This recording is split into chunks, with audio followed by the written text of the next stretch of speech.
सत्संग के दरिया में नहाए, सत्संग के दरिया में नहाए।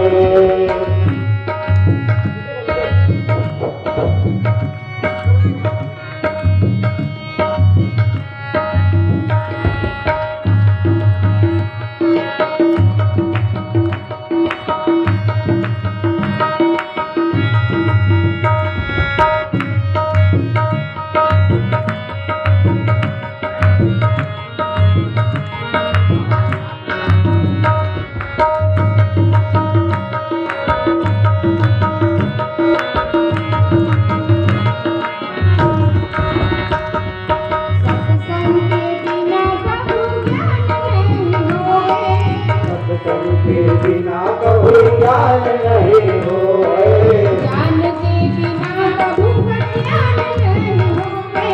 ज्ञान के बिना कबू ज्ञान नहीं होए।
मांडवी कहते एक पति सो जाए और पति के सो जाने पर ही पत्नी बाद में सोती है, तो मेरा भी दायित्व बनता है, पति परमेश्वर होता है, उनके सो जाने पर ही मैं सोऊं।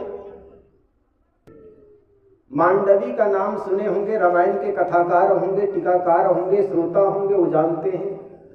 मांडवी का नाम ये तो बहुत कम आता है, लेकिन महाराज भरत की जो पत्नी है उसका नाम मांडवी। महाराज राम को जब वनवास मना करके आए, कुछ माने नहीं, वनवास ही रह गए। सारे अयोध्यावासी जब वापस आए, रात्रि के समय सारे थक करके सो गए, लेकिन आज मां कौशल्या को नींद नहीं आ रही है। और नींद नहीं आती है तो आदमी करता क्या है, टहलता है, चलता है, फिरता है, मन में अनेक प्रकार की चिंतन उठता है। क्योंकि आज जिस बेटा को गोद में खिला करके छोटा से बड़ा किया, वो बेटा जंगल में आज उनके पैर एड़ियां फट चुकी है, बाल जटाओं से भर गए हैं, सुंदर केस में जटा लग गए हैं, कंधे पर धनुष बाण की रस्सी का चिन्ह पड़ चुके हैं। वो सारे दृश्य उनके नजरों के सामने घूम रही है। उनको याद करते हुए माँ टहल रही है। उतने में देखती है घर के आंगन में कोई लड़की टहल रही है, घूम रही है, छाया दिख रही है, स्पष्ट दिखाई नहीं पड़ रही, कोई छाया चल रही है। माँ को लगता है हमारी आंगन में कौन लड़की टहल रही है।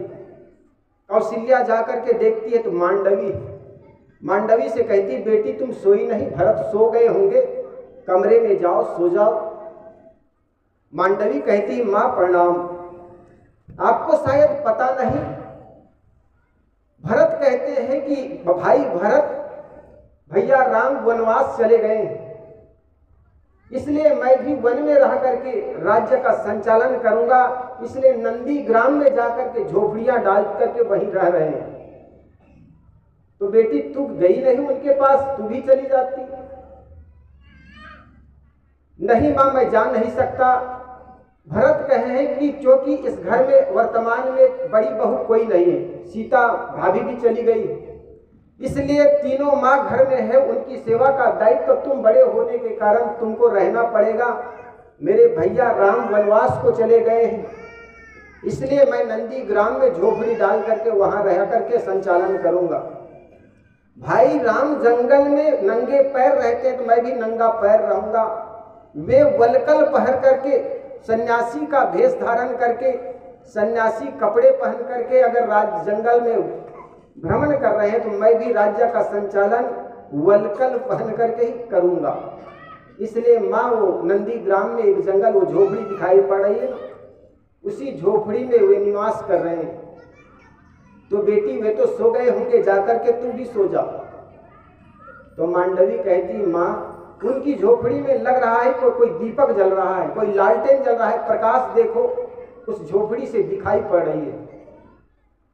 इसका मतलब ये कोई काम कर रहे हैं और पति काम कर रहे हैं, तो मैं सो कैसी सकती हूँ। मांडवी का चरित्र बड़ा ऊंचा दिखाया गया उसमें। यूँ तो महाराज राम और मांडवी का बहुत कम चर्चा रामायण में आती है। मांडवी कहते एक पति सो जाए और पति के सो जाने पर ही पत्नी बाद में सोती है, तो मेरा भी दायित्व बनता है, पति परमेश्वर होता है, उनके सो जाने पर ही मैं सोऊं। तो ये उनका ऊंचा चरित्र। एक माँ घर में है, पति घर के बाहर काम करने गए, रात में नहीं आते तो माँ भूखी रह जाती, लेकिन भोजन नहीं करती। पति के आने के बाद, भोजन करने के बाद पत्नी भोजन करती। ये इस देश का ऊंचा चरित्र रहा है। पति को सदियों से परमेश्वर माना गया, ये शिष्टाचार रहा है, इस देश की संस्कृति रही। निश्चित ये संस्कृति से ही हमारा यह भारत ऊंचा उठा है।